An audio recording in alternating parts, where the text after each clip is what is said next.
विरोधी तो कुछ भी कहेंगे। देखिए, विकास की बात तो आपने हमारा सुना ही नहीं। हमने बहुत विकास किया। विकास गिनाएंगे तो दिन डूब जाएगा। हमारा भी काम ज़्यादा अभी को 2-3 गांव करना है। इसलिए हमने कहा समय की कमी है, शॉर्ट में बता दीजिए और 3 काम भी बता दीजिए। उन्होंने आपके ऊपर आरोप ये लगाया कि विधायक जी के जो सुपुत्र हैं उनका जो है थाने और चौकी पे जो है प्रभाव है, उन्हीं का चलता है और किसी का चलता नहीं है। कितनी सच्चाई है इसमें? और मेरी बात अगर सिपाही न सुने, दरोगा न सुने, कप्तान न सुने, डीएम न सुने तो मेरे विधायक रहने का कोई औचित्य नहीं है कि मैं एक जगह से एक चुनाव चिन्ह कमल के फूल पर विधानसभा पनियरा से 8वीं बार पार्टी ने मुझे प्रत्याशी बनाया है। मैं अपने आप को बहुत ही गौरवशाली समझता हूँ। मेरे विधानसभा में 2 विद्युत सब स्टेशन नया बना है। महाराजगंज में एक केवल चौड़ी सड़क थी जो जनपद गोरखपुर से होकर के फरंदा होते हुए नौतनवा जाती है। उसके अलावा दूसरी कोई सड़क चौड़ी नहीं थी, जबकि 4 बार के सांसद पंकज चौधरी जी थे। महाराजगंज में कोई चौड़ी सड़क नहीं थी। आदरणीय अखिलेश यादव जी मुख्यमंत्री थे तो केंद्र की जो योजना चालू हुई थी 2014 से उत्तर प्रदेश में अखिलेश यादव जी लागू नहीं कर रहे थे। लेकिन जब हम रास्ते से आ रहे थे तो सड़कों की जो स्थिति है गांव में वो थोड़ी सी अच्छी नहीं है। गड्ढे युक्त सड़क है, जो कि आप लोग का नारा है गड्ढा मुक्त सड़क बनाएंगे। इस पे क्या कहेंगे आप? सपा का प्रत्याशी बाहरी, बसपा का प्रत्याशी बाहरी, कांग्रेस का प्रत्याशी बाहरी। जनता तो यही कर रही है। हम इस विधानसभा पनियरा को निवासा देने वाले नहीं हैं। इन बाहरी लोगों को हम निवासा नहीं देंगे। ये पनियरा विधानसभा की जनता कह रही है। सब बच्चे नेट चला रहे हैं, नेट देखते हैं। सब बच्चे जान रहे हैं मोदी जी के और योगी जी के काम को देख रहे हैं सब बच्चे। इसलिए जो झूठा जो घोषणा लोग कर रहे हैं, कोई उनकी बातों को सुनने वाला नहीं है। पार्टी के नेता कह रहे हैं 300 के पार, तो विधानसभा का पनियरा का चुनाव का अंतर होगा 1 लाख पार। कि जो अच्छे बच्चे होंगे, जो पढ़ने वाले बच्चे होंगे, जिनको लैपटॉप की ज़रूरत है, जिनको टैबलेट की ज़रूरत है, उन सभी बच्चों को मिलेगा। नमस्कार, आप उत्कर्ष पत्रिका देख रहे हैं और मैं हूं आपके साथ वैभव सिंह।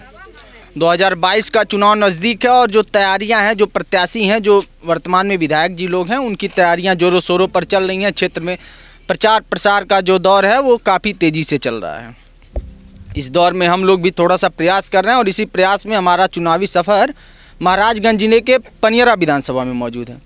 यहाँ से हमारे साथ बातचीत करने के लिए स्थानीय विधायक भारतीय जनता पार्टी के ज्ञानेंद्र सिंह जी मौजूद हैं। इनसे यहाँ के विकास को समझने का प्रयास करेंगे। पिछले 5 साल से यहाँ के विधायक हैं, इन्होंने क्या कामकाज किया है, किन मुद्दों पर चुनाव लड़े थे और विधायक बनने के बाद वो मुद्दों को इन्होंने धरातल पर उतारा या नहीं, और जो जनता के मुद्दे हैं उन सभी मुद्दों पर बात करेंगे। सबसे पहले बहुत स्वागत है सर आपका। आप सभी लोगों को, उत्कर्ष चैनल के सभी मित्रों को धन्यवाद।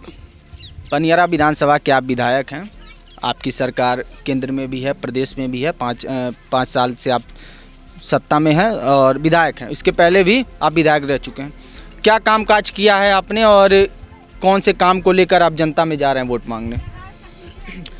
नहीं, देखिए, जनता में तो हम जा रहे हैं राष्ट्रवाद के नाम पर और विकासवाद के नाम पर। केंद्र में भारतीय जनता पार्टी की सरकार है, यशस्वी प्रधानमंत्री नरेंद्र मोदी जी हैं, और उत्तर प्रदेश में पूज्य योगी आदित्यनाथ जी महाराज मुख्यमंत्री हैं। केंद्र के और प्रदेश की जन कल्याणकारी योजनाएं, चाहे वो किसानों के हित में हो, चाहे नौजवानों के हित में हो, चाहे बेरोजगार जवानों के हित में हो, व्यापारियों के हित में हो, जिस सभी क्षेत्रों में हमारी सरकार ने काम किया है।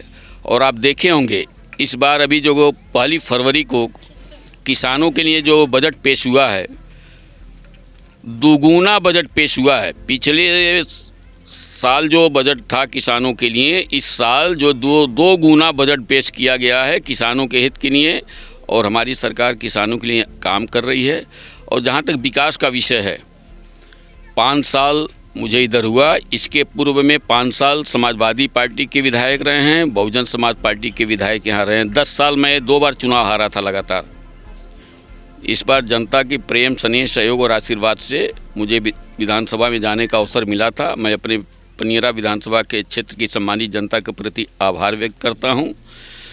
और मैं अपने पार्टी के प्रदेश नेतृत्व और केंद्रीय नेतृत्व के प्रति तो बार बार मैं आभार व्यक्त करता हूँ कि मैं एक जगह से एक चुनाव चिन्ह कमल के फूल पर विधानसभा पनियरा से 8वीं बार पार्टी ने मुझे प्रत्याशी बनाया है। मैं अपने आप को बहुत ही गौरवशाली समझता हूं और इसमें पनियरा विधानसभा क्षेत्र की सम्मानित जनता की बहुत बड़ी भूमिका है, क्योंकि आप लोगों ने जो सर्वे बार जो आप लोगों ने सर्वे रिपोर्ट भेजा है, जहां तक मुझे जानकारी है हमारा केंद्रीय नेतृत्व और प्रदेश नेतृत्व 6 सर्वे कराया है और 6 सर्वे में नंबर 1 पर मेरा नाम जो इस विधानसभा से गया है, तो पनियरा विधानसभा की सम्मानित जनता की तरफ से वो नाम गया है। मैंने अपना नाम नहीं भेजा था, जनता ने स्वीकार किया है कि नहीं 5 साल का कार्यकाल जो विधानसभा का रहा है, मेरे क्षेत्र में विकास का काम हुआ है। अब विकास के मुद्दे को आप जानना चाहते हैं तो मैं बताना चाहता हूँ, मेरे विधानसभा में 2 विद्युत सब स्टेशन नया बना है। एक पनियरा ब्लॉक में अड़बढ़ावा गांव है, घुगली ब्लॉक में चमखा गांव है, 2 विद्युत सब स्टेशन बना। एक CHC जो है 30 बेड का महिला अस्पताल हमने परतावल CHC पर बनवाया है।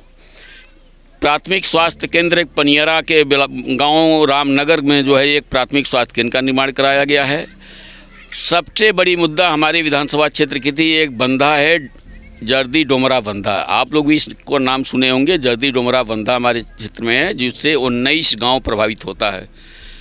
पूर्व मुख्यमंत्री बहन मायावती जी जब मुख्यमंत्री थी 2007 में, उस समय यहाँ बाढ़ आई थी और उस समय 26 आदमी नाव डूबने से मरे थे। हम लोगों का उसमें क्षेत्र नहीं था, लेकिन जब घटना हुई थी तो हम लोग श्यामदेवरुआ से जा कर के वहाँ शोक व्यक्त हम लोगों ने किया था। और उस बंधे पर अगर आप जाएंगे, उस 18 गांव के लोगों से अगर आप पूछेंगे तो विगत बहुत वर्षों पूर्व मुख्यमंत्री स्वर्गीय वीर बहादुर सिंह जी जब पनियरा विधानसभा क्षेत्र का नेतृत्व कर रहे थे, उस समय मुख्यमंत्री भी थे और उन्होंने उस बंधे का निर्माण कराया था। और उसके बाद से इस बंधे पर हर साल पैसा आता था, लेकिन बंधे पर कोई काम नहीं होता था। और इस साल 25 करोड़ रुपए का बंधे पर काम हमने कराया है। बंधे को ऊंचीकरण कराया, बंधे को चौड़ीकरण कराया, बंधे के अंदर जो कटान होता है नदी का उसको पिचिंग कराया हमने, और उसको पूरे 18 गांव जो प्रभावित होते हैं 23 किलोमीटर लंबा वो बंधा है, उसको हमने प्रस्ताव दिया है कि पूरा बंधा पिच कर दिया जाए। उसमें 5-6 किलोमीटर पिच भी हो गया है। तो ये विकास का काम है। और हमारे क्षेत्र में जहाँ तक आप लोगों को भी जानकारी है, जैसा कि आपने बताया कि हमको आप छोटे थे तो मुझे आप विधायक देखते रहे, तो विधानसभा पनियरा की बात मैं नहीं करता, जनपद महाराजगंज की मैं बात करता। यहाँ से 4 बार सांसद पंकज चौधरी जी रहे। 5वीं बार जब सांसद हुए तो केंद्र में भारतीय जनता पार्टी की सरकार 2014 में बनी। उसके पहले महाराजगंज में एक केवल चौड़ी सड़क थी जो जनपद गोरखपुर से होकर के फरंदा होते हुए नौतनवा जाती है। उसके अलावा दूसरी कोई सड़क चौड़ी नहीं थी, जबकि 4 बार के सांसद पंकज चौधरी जी थे। महाराजगंज में कोई चौड़ी सड़क नहीं थी। लेकिन जब केंद्र में सरकार बनी, सांसद बने पंकज चौधरी जी, तो 2014 से 2017, चूँकि 12 से 17 तक जो है उत्तर प्रदेश में समाजवादी पार्टी की सरकार थी, आदरणीय अखिलेश यादव जी मुख्यमंत्री थे। तो केंद्र की जो योजना चालू हुई थी 2014 से उत्तर प्रदेश में अखिलेश यादव जी लागू नहीं कर रहे थे।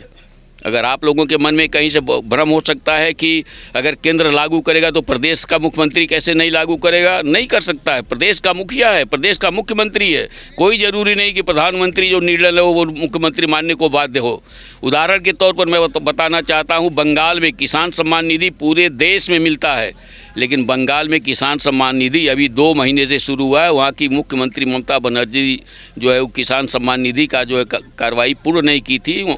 बंगाल की एक भी जनता जो है किसान सम्मान निधि से लाभान्वित नहीं होती थी।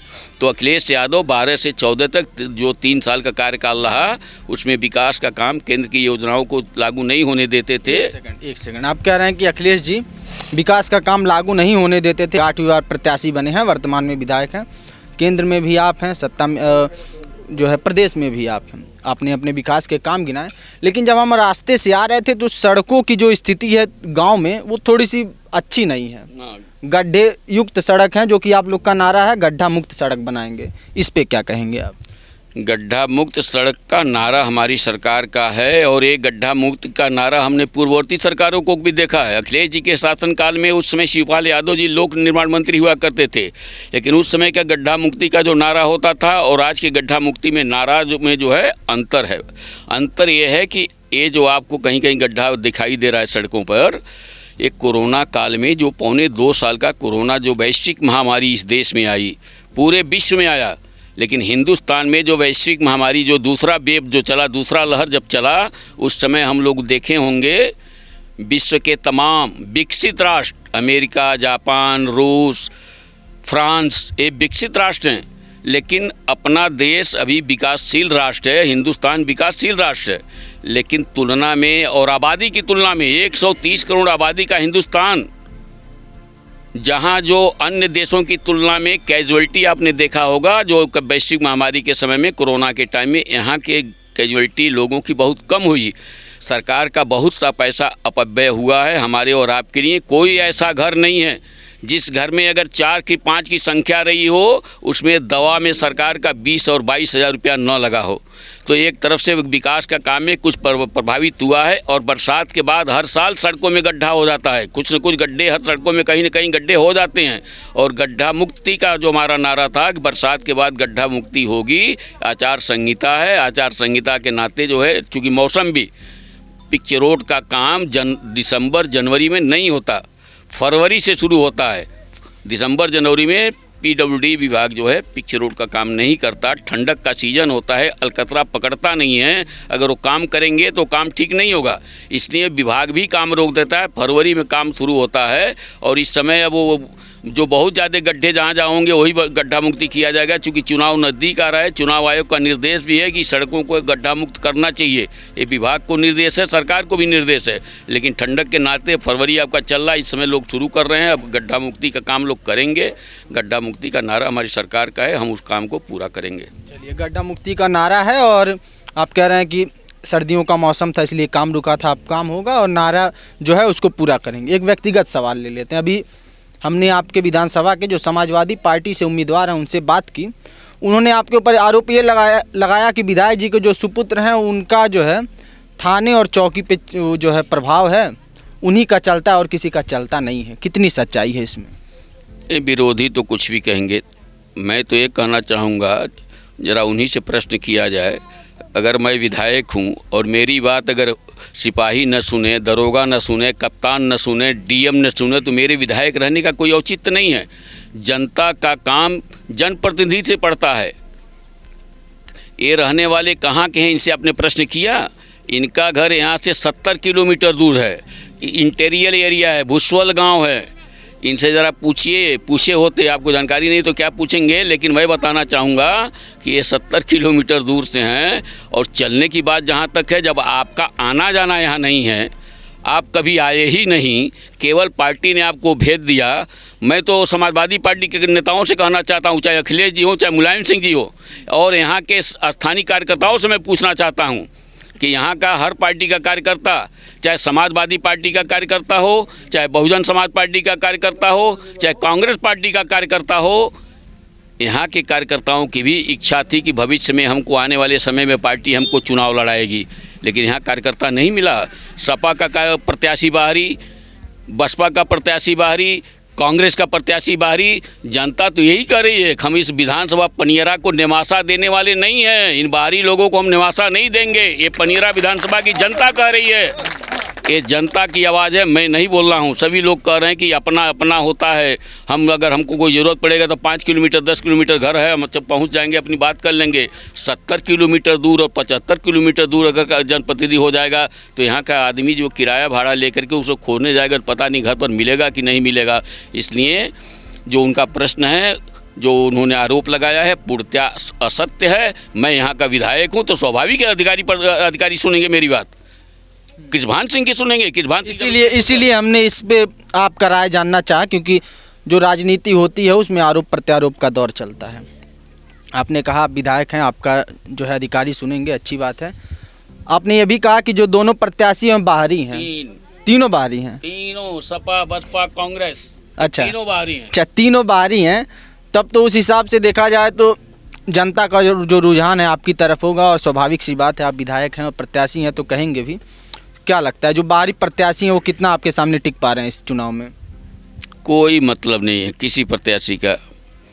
पार्टी ने उन लोगों को प्रत्याशी बना के भेजा है तो वो अपना काम कर रहे हैं, लेकिन जनता जो है जिस तरह से उनकी बातों को नेगलेक्ट कर रही है उनके। आप एक बात बताइए, अखिलेश यादव जी 2012 में रथ यात्रा निकाले थे, हम सभी लोगों ने देखा था। उस समय हमारे बच्चे पढ़ने वाले बेटे और बेटियां, उन्होंने एक नारा दिया था, घोषणा किया था रथ यात्रा के साथ कि हमारी सरकार बनेगी तो हम हाई स्कूल के बच्चों को जो है टैबलेट देंगे और इंटर पास बच्चों को लैपटॉप देंगे। आप लोगों को भी याद होगा। पता नहीं अखिलेश जी को मालूम था कि नहीं मालूम था कि हाई स्कूल और इंटर में कितने बच्चे एक साल में पास होते हैं। मुझे जानकारी है, मैं विद्यालय भी प्रबंधक हूँ विद्यालय का, इसलिए मुझे जानकारी है। हाई स्कूल और इंटर में मिला करके एक साल में 52 से 55 लाख बच्चे जो है पास होते हैं। अब अखिलेश जी को मालूम था कि नहीं मालूम था लैपटॉप का दाम कितना होता है, टैबलेट का दाम कितना होता है, और टैबलेट और लैपटॉप दोनों मिला करके उन्होंने 1,18,000 केवल बांटा था। 52 लाख से में बच्चों में 1,18,000 लैपटॉप और टैबलेट उन्होंने बांटा था।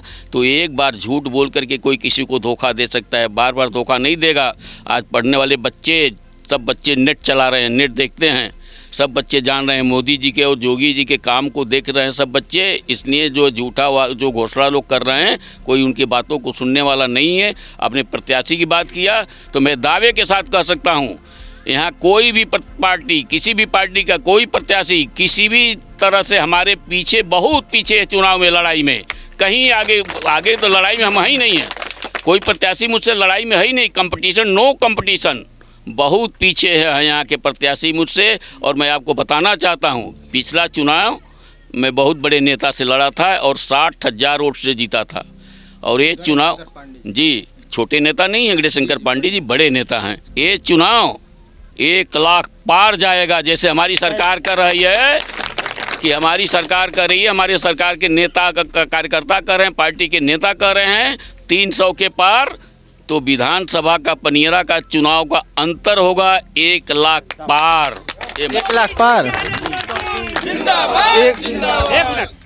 एक जो है आपने कहा कि 12 में अखिलेश जी लैपटॉप बांटने का वादा किए थे और संख्या 52 लाख के आसपास है छात्रों की, लेकिन 1 लाख कुछ की संख्या में लैपटॉप बांटे।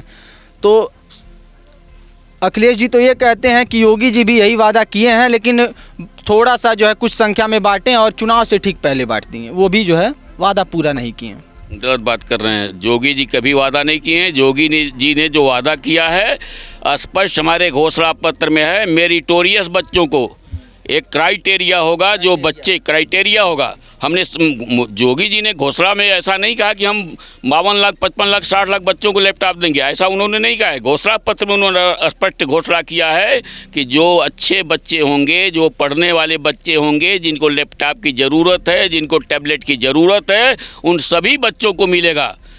तो एक क्राइटेरिया उसका होगा, क्राइटेरिया होगा। 52 लाख, 55 लाख की घोषणा योगी जी ने नहीं कहा। मैंने 52 लाख नहीं बोला, क्राइटेरिया ही होता है, क्योंकि तो मेरिटोरियस बच्चों के लिए उन्होंने कहा है, जो मेरिटोरियस बच्चे होंगे उनको मिल गया है, उनको मिला है और फिर उनको मिलेगा। ये जो हाई स्कूल इंटर बच्चे जो पास करेंगे अच्छे अंकों से, जिनका कुछ अस्तित्व है, महत्व है, उन बच्चों को आगे मिलेगा। ये हमारे घोषणा पत्र में है। चलिए, प्रचार प्रसार का दौर है, आप भी व्यस्त हैं, आखिरी सवाल ले लेते हैं। 3 कौन से काम हैं जो आप, विधायक तो थे, आपने विकास के काम किए, आपने गिनाया भी, बताया भी, जनता भी बता रही है, लेकिन वो ऐसे कौन से मुख्य 3 काम हैं, मुख्य 3 ज़रूरत है आपकी विधानसभा के, जो इस कार्यकाल में किन्हीं कारणवश छूट गए हैं, और अगर आप इस बार विधायक बनते हैं तो सबसे पहले अपनी क्षेत्र की जनता के लिए करना चाहेंगे? देखिए, विकास की बात तो आपने हमारा सुना ही नहीं। हमने बहुत विकास किया, विकास गिनाएंगे तो दिन डूब जाएगा, हमारा भी काम ज़्यादा अभी को 2-3 गांव करना है। इसलिए हमने कहा समय की कमी है, शॉर्ट में बता दीजिए और 3 काम भी बता दीजिए। हमारे क्षेत्र में एक तो विकास समझ लीजिए कि विधानसभा पनियरा में एक भी टाउन एरिया नहीं था। एक साथ 2 टाउन एरिया हमने घोषित करवाया है, परतावल का टाउन एरिया और पनियरा को टाउन एरिया, 2 टाउन एरिया हमने विधानसभा में घोषित करवाया। लंबित प्रकरण हमारा है परतावल और पनियरा के मध्य में तहसील की घोषणा कराना, जिसकी पत्रावली शासन में लंबित है। माननीय मुख्यमंत्री जी से बात हुई है, पत्रावली शासन में है। मुख्यमंत्री जी ने कहा कि इस बार तुमको 2 टाउन एरिया दिया गया है, आने वाले समय में अगर सरकार बनती है तो तुम्हारे वहाँ तहसील बनाया जाएगा। ज़रूरत भी है, पॉलिटिकल इशू है, तहसील हमारे वहाँ पॉलिटिकल इशू है। स्वर्गीय जनार्दन प्रसाद ओझा जी तब थे, समदौरुआ विधानसभा क्षेत्र, तब से तहसील का मांग चल रहा था, क्योंकि जोगी जी के क्षेत्र में विधानसभा था। उनके लोकसभा में ये विधानसभा क्षेत्र पड़ता था, तो जोगी जी का भी आना जाना रहता था, दौड़ा होता था। तो जोगी जी से भी लोग मांग करते थे कि बाबा तहसील बन जाए। उन्होंने भी कहा था कि समय आने पर उसकी चिंता की जाएगी। विधानसभा परिसीमन होने के बाद जो है महाराजगंज में चला गया, इसके बावजूद भी जोगी जी ने 2 टाउन एरिया उन्होंने दिया है और तहसील के लिए उन्होंने प्रॉमिस किया है कि तहसील जो है बनवाया जाएगा। ये हमको भी जानकारी है, हमसे भी मांग होती थी। आज मैं उस पद पर हूँ, लेकिन अब तुम्हारे पास 2 टाउन एरिया एक साथ हो गया है। तहसील जो है अगले सत्र में दिया जाएगा, ऐसा उन्होंने प्रॉमिस किया है। तो मेरे क्षेत्र में अब 3 काम आपने पूछा है, तो हमने कहा हमने तो बताया भी एक सड़क जो आपको बताया नौतनवा से जो है गोरखपुर से नौतनवा जाती है, वही हमारे विधानसभा क्षेत्र पनियरा में की भी स्थिति है। एक भी चौड़ी सड़क नहीं थी, लेकिन आज आप अगर उधर से आ रहे होंगे, गोरखपुर से आ रहे होंगे, परतावल भट्टा टोटस होकर के आ रहेंगे, भट्ट से अगर इधर जाना है आपको पनियरा जाना, वो भी चौड़ी सड़कें अच्छी थी, मैंने गांव में कहीं कहीं गड़बड़ था, बाकी तो सड़कें आपके यहाँ बहुत अच्छी हैं। ये तो मैं स्वीकार कर रहा हूँ। हमने पहले कहा कि अगर कोरोना काल नहीं आया होता, ठंडक का सीजन नहीं रहा होता, तो गड्ढा मुक्त तो सड़कें हमारे वहाँ विकास का काम हुआ है। तहसील लंबित है, तहसील को भी हम बनवाने का प्रयास करेंगे। जैसा हमारे मुख्यमंत्री जी ने प्रॉमिस किया है कि सरकार बनेगी तो तहसील बनवाया जाएगा, ये उन्होंने वादा किया है। चलिए, बहुत बहुत धन्यवाद। तो हम महाराजगंज जिले के पनियरा विधानसभा में मौजूद थे और बातचीत करने के लिए हमारे साथ यहाँ से स्थानीय भारतीय जनता पार्टी के विधायक ज्ञानेंद्र सिंह जी मौजूद थे। इन्होंने बड़े बेबाकी से अपनी बातों को रखा, क्या विकास इन्होंने पहले किए हैं ये भी बताया। साथ ही इन्होंने बताया कि तहसील जो है हमारे यहाँ की मुख्य ज़रूरतों में से एक है और अगली सरकार में उसको भी पूरा करेंगे। साथ ही कुछ इन पे ऊपर व्यक्तिगत आरोप भी थे, उसकी भी सच्चाई विधायक जी ने बताई कि ऐसे आरोप विपक्ष वाले लगाते रहते हैं, इनमें कोई सच्चाई नहीं है। अब विधायक जी ने जो वादे किए हैं, जो काम बताए हैं, ये क्या करते हैं कि नहीं करते हैं, ये जब विधानसभा पहुंच जाएंगे उसके बाद ही पता चलेगा, इस क्षेत्र की जनता को भी और हमको भी। ऐसी ही तमाम छोटी बड़ी खबरों के लिए बने रहे हमारे साथ और देखते रहें उत्कर्ष पत्रिका। धन्यवाद।